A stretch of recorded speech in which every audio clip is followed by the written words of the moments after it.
Bueno, para comenzar este video primero es importante saber con qué entendemos por estadística descriptiva. La estadística descriptiva, como definición, va a ser aquella que se va a encargar de obtener, organizar, presentar y describir un conjunto de datos. Estos van a ir con el propósito de facilitar su uso, y generalmente se van a dar con el apoyo de tablas, medias numéricas o gráficas. Además, nos va a ayudar a calcular parámetros estadísticos como son las medidas de centralización y de dispersión. Y a continuación les vamos a presentar algunos de los conceptos básicos que son de estadística descriptiva. Bueno, a mí me tocaron los conceptos básicos de estadística descriptiva. Tenemos población, muestra, individuo, dato y valor, cada uno con sus respectivas imágenes.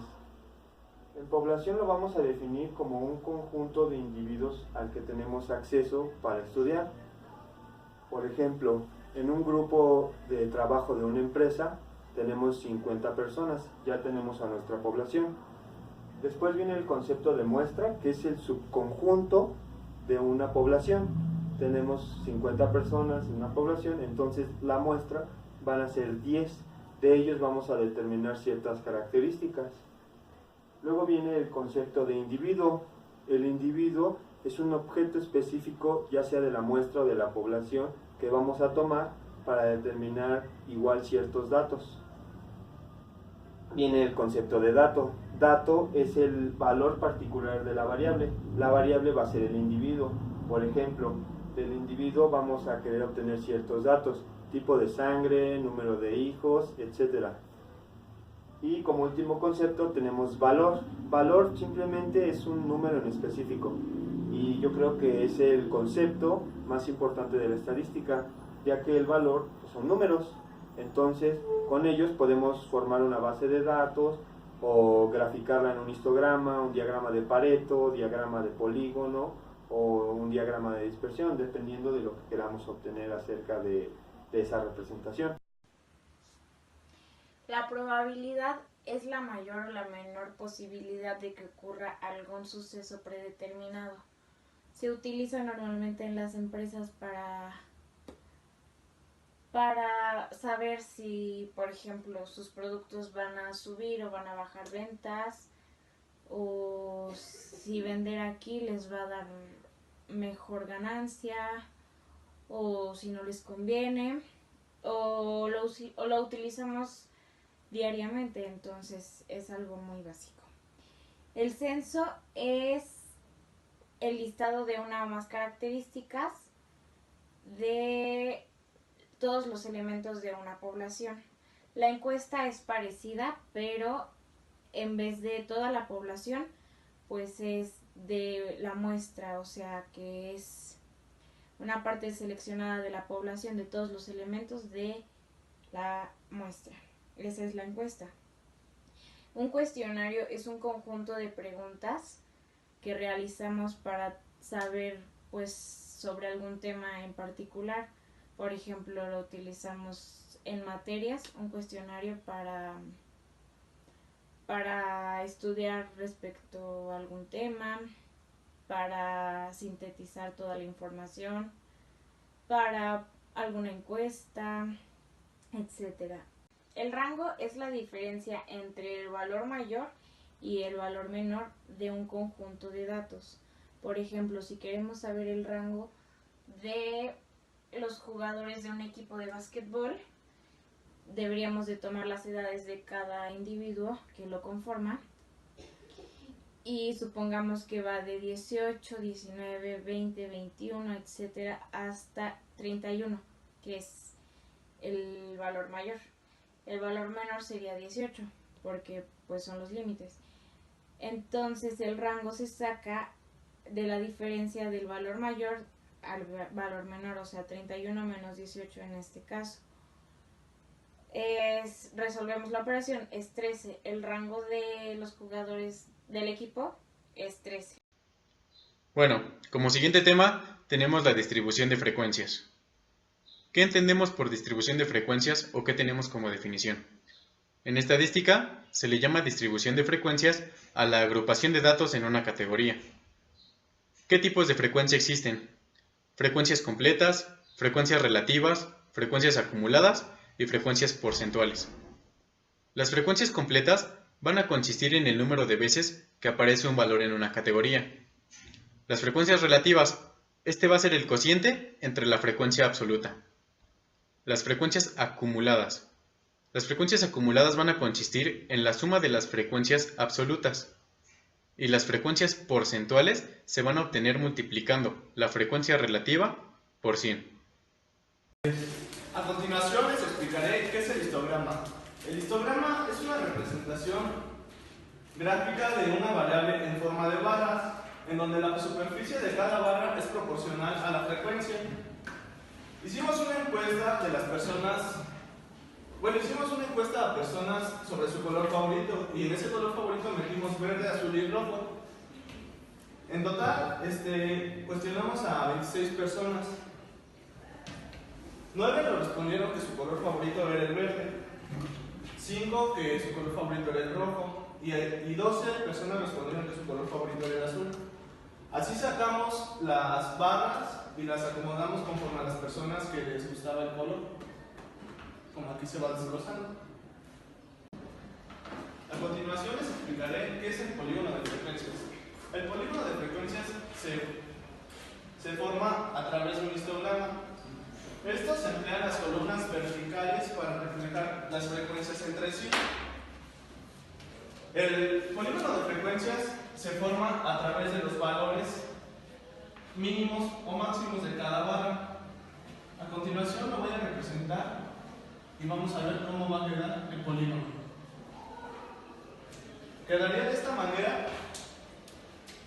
El polígono de frecuencias sirve para representar su valor máximo de cada barra, como en este caso, el valor máximo de la barra 1 es 9, el de la 2 es 12.5, el de la 3 es 6, el de la 4 es 8 y el de la 5 es 3. Y así quedaría el valor máximo de cada barra representado a través de un polígono de frecuencias. Bueno, como siguiente tema tenemos el diagrama de Pareto, o también llamado como la curva 80-20. ¿Qué es el diagrama de Pareto? El diagrama de Pareto es una gráfica para organizar datos, pero también se considera como una expresión a través del diagrama de barras, la cual va a concentrar las causas en orden descendente, es decir, de izquierda a derecha, y estos van a ir separados por barras. También nos va a permitir identificar cuál es ese 80% que genera los problemas, como se muestra a continuación.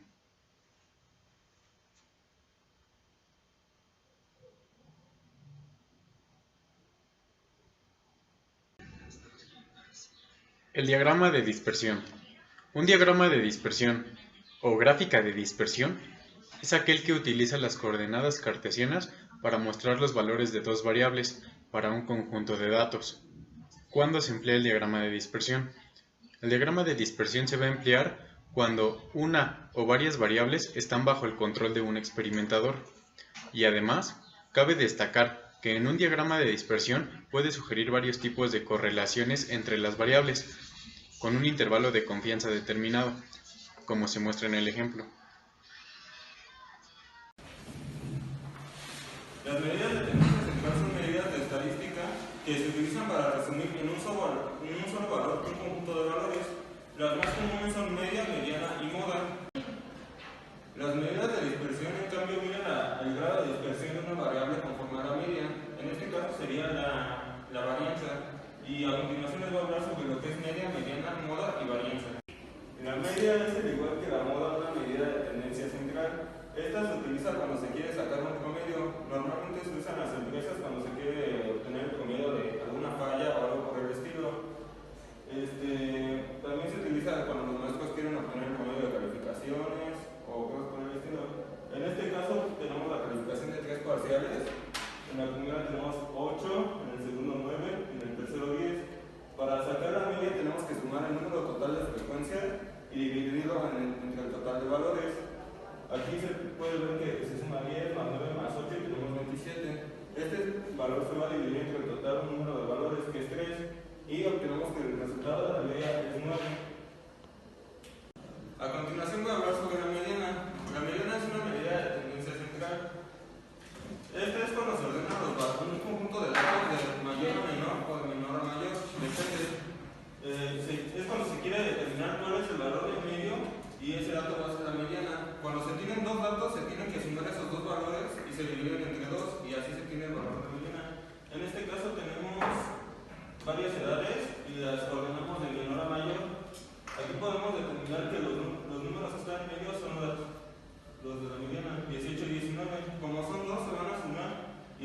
37 y se dividen entre 2 y se obtiene que la mediana es de 18.5. Una manera de representar la mediana es de esta forma, es 50-50. Bueno, la moda es una medida de tendencia central. Es el valor que más se repite en un conjunto de datos que mayor tiene frecuencia. En este caso tenemos azul, rojo y verde. Y tenemos de la cosa que realizamos, tenemos que 12 personas votaron por el color azul. Eso significa que es mayor al promedio de los demás. La moda sería entonces el color azul.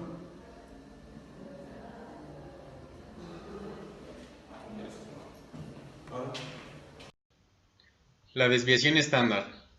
La desviación estándar es una medida que se va a utilizar para cuantificar la variación o dispersión de un conjunto de números.